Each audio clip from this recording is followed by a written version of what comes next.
¿Cuál es el contraste? Vamos a hablar aquí. Jeremías. Jeremías tuvo miedo como debilidad, tuvo o dudó de su habilidad, pero como fortaleza podemos ver entonces el contraste allí, que ven ahí en la pantalla. Confió en Jehová y le creyó a Jehová. Veamos otras más.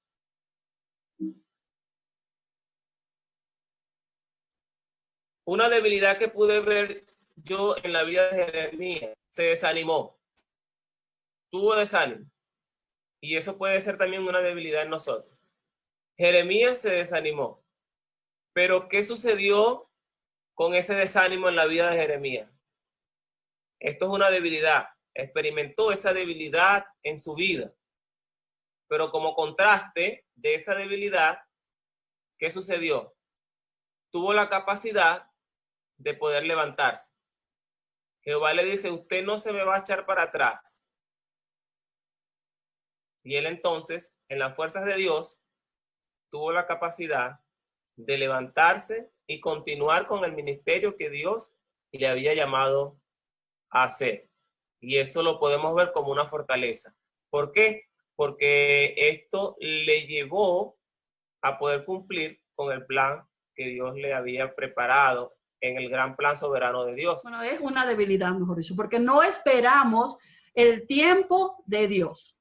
El tiempo que en su voluntad perfecta es así. Y eso también lo vemos en el Antiguo Testamento cuando vemos que la mamá de Jacob también le quiere dar una ayudadita, como dicen, no, bueno, le va a dar una ayudadita a Dios.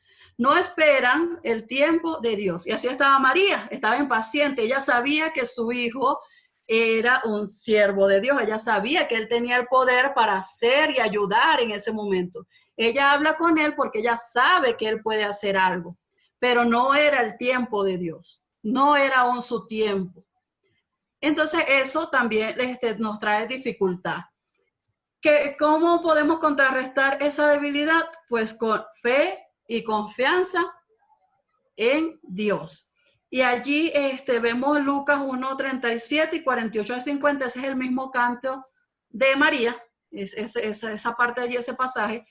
Y vemos que cuando nosotros confiamos y tenemos la fe, la certeza de que Dios está obrando y que es Dios el que nos ha enviado a hacer algo y es Él el que está con nosotros, pues podemos esperar en Él. Pues podemos esperar en su tiempo que Él actúe conforme a su voluntad. A Dios sí, pero que busquemos la alabanza públicamente no hace falta. Nuestros propios hechos, el Espíritu Santo hablará con nosotros mismos y les dirá, si de verdad andamos como hijos de Cristo, el Espíritu Santo lo demostrará y la gente lo reconocerá. No hace falta buscar la alabanza. Entonces, conclusiones.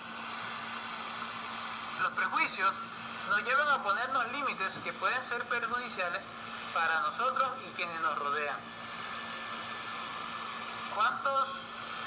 ¿Cuántas veces nos habrá pasado que perdemos bendiciones o hacemos daño a otros por nuestros prejuicios, por la forma en que se visten, por cómo llegan, cuando llega alguien hediondo, o borracho, o feo, o sucio a la iglesia, y tal vez nos sentimos tentados a maltratarlo. O cuando vayamos a voto a predicar, y ¿qué vamos a hacer? Ahí no se va a salvar a nadie. Bueno, hay algunos que sí se salvan, ¿vieron? Es difícil que no sintamos prejuicios en alguna ocasión, pero siempre tenemos que estar dispuestos a hacer una evaluación verdadera y objetiva. Cristo dice en Juan 7:24, hagan juicios justos. Y ese juicio justo, por supuesto, requiere una evaluación, no un engaño, no un prejuicio, porque a él mismo, por los prejuicios, los fariseos lo estaban acusando. A Jesús. Oraba, pero al no ver la respuesta de Dios, pues se angustió y lo llevó pues a la aflicción en muchas ocasiones. Y me pongo a pensar, ¿a cuántos de nosotros no nos ha pasado esto? Creo que a todos. Cuando estamos pasando por alguna situación y oramos a Dios y no vemos la respuesta, nos angustiamos, pues, porque queremos que Dios solucione esa situación. pero nosotros debemos esperar en Dios. Y por último tenemos el miedo. Cuando Dios le da la respuesta a Habacuc y no era la respuesta que él esperaba, este hombre sintió temor por lo que miedo, pues, sintió ese miedo por lo que le venía al pueblo de Judá. Nosotros podemos, podemos sentir en algún momento miedo, pero no debemos dejar que este miedo nos aleje de Dios, o nos aleje o quite esa fe que nosotros tenemos en Dios. Luego de haber conocido cuáles fueron las debilidades de Habacuc, pasemos a conocer cuáles fueron sus fortalezas. Y una de ellas que yo le coloqué así, que yo encontré, fue la sumisión. Luego de que este hombre le exigiera al Señor una respuesta, más adelante entonces Habacuc entendió la decisión y la voluntad de Dios. Hermanos, Dios nos ha dejado una respuesta que Él nos responderá, pero debemos rendirnos ante la voluntad de Dios y saber que Él tiene el control y todo es a su tiempo. Pues hemos conocido el amor que él tenía por Raquel, que no le importó trabajar 7 años y mucho menos los 14 con tal de casarse con ella y pues tener sus hijos y ser felices. De todos estos yo he llegado a las aplicaciones y reflexiones. Confiemos en Dios, en sus promesas, pues Él las cumplirá en el tiempo que así lo ha determinado. No tenemos que tomar nuestras propias iniciativas, no tenemos que valernos de nuestras habilidades para conseguir su cumplimiento. Bajo ninguna circunstancia debemos ponerle condiciones a Dios, pues Él es soberano y hace como quiere. Vimos a un Jacob que le decía a Dios, si tú me guardas, si tú me provees el pan, si tú me das vestido, pues tú vas a ser mi Dios. Realmente no son actitudes que nosotros debemos tomar porque Dios hace como Él quiere, como bien lo dice allí. Debemos mostrar un apropiado respeto a todas las personas que entran en nuestra vida, sin importar su aspecto físico, su estrato social, entre otras características que puedan tener. Muchas veces se ve como debilidad esto, tener un solo talento, ser personas que no son vistosas y no es motivo para sentirse importante. Sin embargo, vemos en esta historia como Dorcas no tenía mucho talento, pero el que sí tenía lo puso al servicio del Señor. Nos recuerda la parábola de los talentos, donde el siervo al que se le dio uno tuvo miedo de perderlo y ¿qué hizo? No lo usó, simplemente lo escondió. Y por lo tanto no pudo darle a su Señor cuando regresó el fruto de lo que correspondía. Entonces podemos ver cómo esta mujer sencilla, esta mujer humilde en cuanto a lo que es la personalidad, sus características, solo tenía un talento, pero por el contrario de esta parábola de los talentos, sí lo puso al servicio y podemos ver a través de esta historia que fue multiplicado en gran manera. Muchas vidas fueron impactadas, fueron alcanzadas a través de este solo talento. Y reconocer a la persona que está hablando, porque uno no sabe si esa persona está siendo utilizada por Dios en ese momento.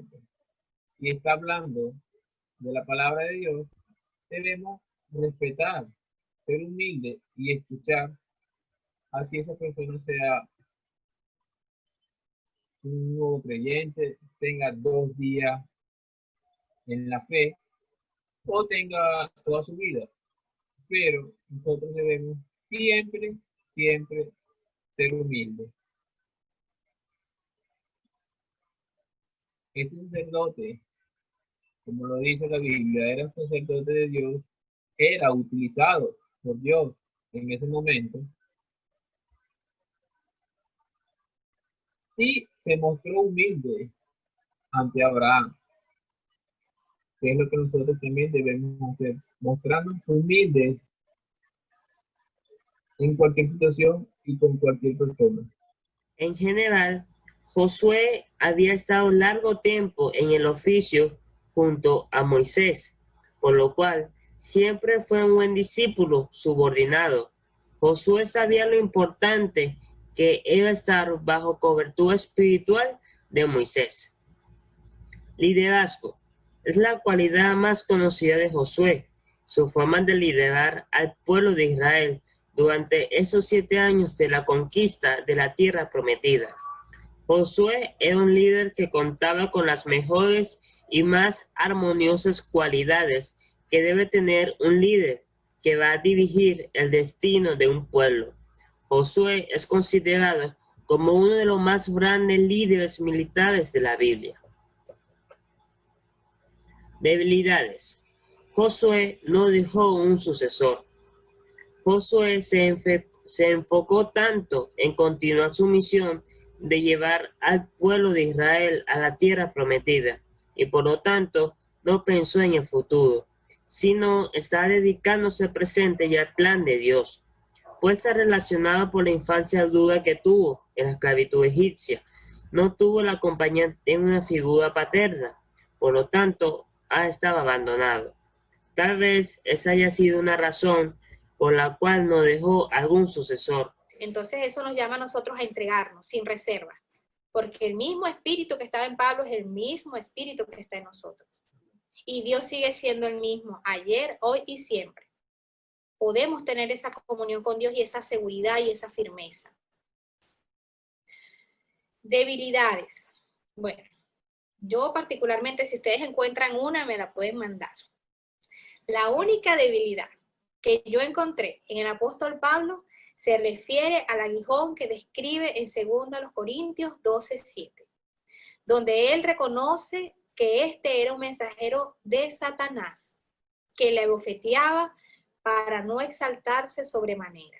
Estas son las palabras que usa Pablo en cuanto a ese aguijón. Lo puse como debilidad porque ciertamente me imagino a Pablo con los dolores, quizás con la molestia, lo tuviese en cuanto a la enfermedad, en algunos momentos achicopalándose, o sea, como desmayando allí, pero él sabía que eso era un mensajero del enemigo para que él se rindiera o para que no se exaltase sobremanera. Esto es interesante, porque algunos eruditos dicen que ese aguijón de Pablo se refería a su carácter, a que él era muy imponente en su antigua vida y que eso lo mantuvo supuestamente en su vida como creyente, y entonces cuando le venía esto del aguijón, este pesar, este malestar, él decía, bueno, está bueno que me pase esto, porque así yo me mantengo con los pies firmes en la tierra.